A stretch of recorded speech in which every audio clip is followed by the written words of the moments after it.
UDF अगर देखा जाए ये बीजेपी का एक पार्ट है। उधर ओवैसी है और इधर बदरुद्दीन अजमल है। बदरुद्दीन अजमल जो बात कही ये बीजेपी की तरफ से कही है। यूडीएफ का पैदा होना है कि मुसलमानों और हिंदुओं के अंदर जो मोहब्बत थी वो मोहब्बत ख़त्म हो गई। यूडीएफ को वोट देना है तो उससे बेहतर बीजेपी को वोट दे दो। और कौन क्या कहता है नहीं कहता, इसमें हम कभी कितना भी बड़ा आलिम आ जाए हम उसको फॉलो नहीं करते हैं। हम फॉलो करते हैं इस्लाम, कुरान, सुन्नत, इसको फॉलो करते हैं।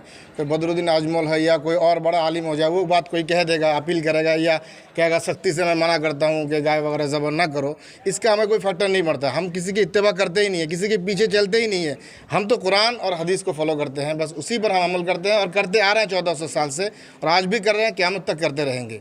उनकी बात से मैं सहमत नहीं हूँ। बात दरअसल मेरी यही है, उनकी बात से मैं सहमत नहीं हूँ। हमारे सीएम साहब ने एक ऐसे अंदाज़ में कहा कि उनकी बात मुझे अच्छी लगी। जैसे भी हो, उन्होंने बेहतरीन अंदाज़ में कहा कि जो आइन है उसको फॉलो करो। जो आइन है वो हम फॉलो करते आ रहे हैं, मुसलमान के रग रग में है। जब से 1400 साल से हम दूसरों को तकलीफ़ ना हो ऐसा कोई काम करते ही नहीं है। और इस वक्त भी जो आइन हमारे लिए गवर्नमेंट की तरफ से पास किया जाता है उसको हम अब भी मानते हैं और मानते रहेंगे।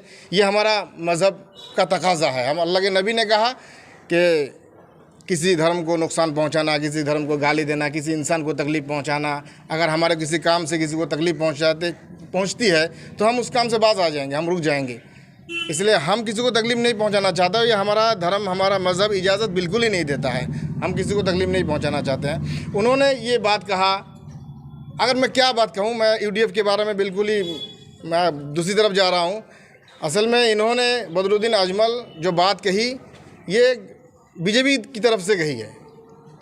असल में यूडीएफ अगर सही माने में देखा जाए, जब से यूडीएफ आया तब से फितना है इस आसाम के अंदर। यूडीएफ का पैदा होना है कि मुसलमानों और हिंदुओं के अंदर जो मोहब्बत थी वो मोहब्बत ख़त्म हो गई। इन्होंने एक अलग एक पार्टी कायम कर लिया। ये मैं कहता हूँ कि यूडीएफ अगर देखा जाए ये बीजेपी का एक पार्ट है। उधर ओवैसी है और इधर बदरुद्दीन अजमल है। जो मतलब ये आने की वजह से फितना कायम हो रहा है। ये बीजेपी का बी टीम है। यूडीएफ को वोट देना है तो उससे बेहतर बीजेपी को वोट दे दो। कि अंदर से क्यों दे दो, डायरेक्ट बीजेपी को वोट दे दो। यूडीएफ को क्यों दे दो? यूडीएफ को देना बीजेपी को देना ही है तो हम डायरेक्ट बीजेपी को देंगे वोट, तभी अच्छा रहेगा। इसमें हमारा भी फ़ायदा है। हम खामखा यूडीएफ को दे करके एक फितना कायम करते हैं। मैं सबसे यही अपील कर रहा हूँ, अगर देना ही है तो उसी को दो, अंदर बी टीम को क्यों देते हो? और अगर इससे कोई बेहतरीन कोई पार्टी है तो हम उसको देंगे वोट। लेकिन ये जो है ये रंग देने वाली पार्टी है। ज़बरदस्ती खाने के बारे में कोई ताकीद नहीं कि इस जानवर को खाना ही पड़ेगा। किसी किताब में नहीं, ना हदीस में है ना कुरान में है। किसी और धर्म में अगर देखा जाए तो बाज़ जानवर को नाम ले करके, मैं नहीं कहना चाहता हूँ, नाम ले करके उसमें जो है तस्करा है कि इन जानवरों को खाओ। लेकिन हमारे धर्म में तो है ही नहीं जानवर को खाना।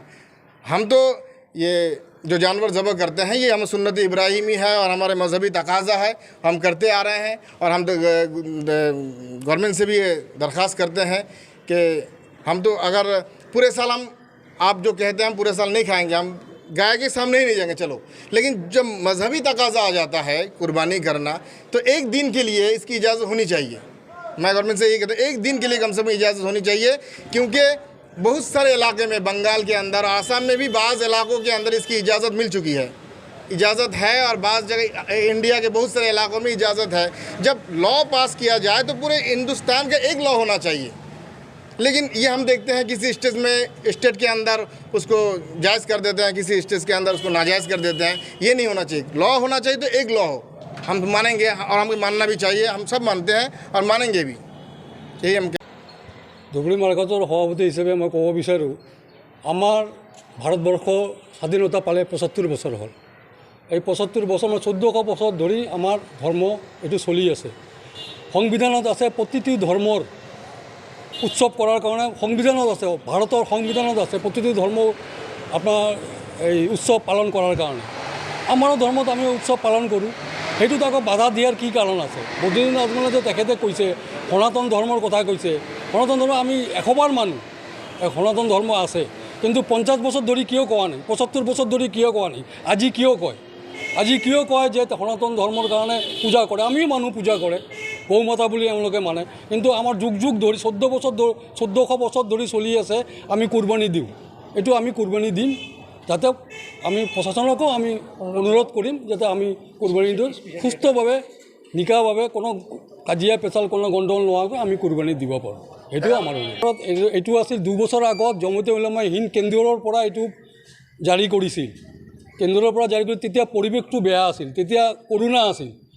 সেই পৰিৱেশত তেতিয়া আমি কুৰবানী দিয়াৰ কাৰণে মানা কৰিছিল জমিয়তে উলামা হিন্দ।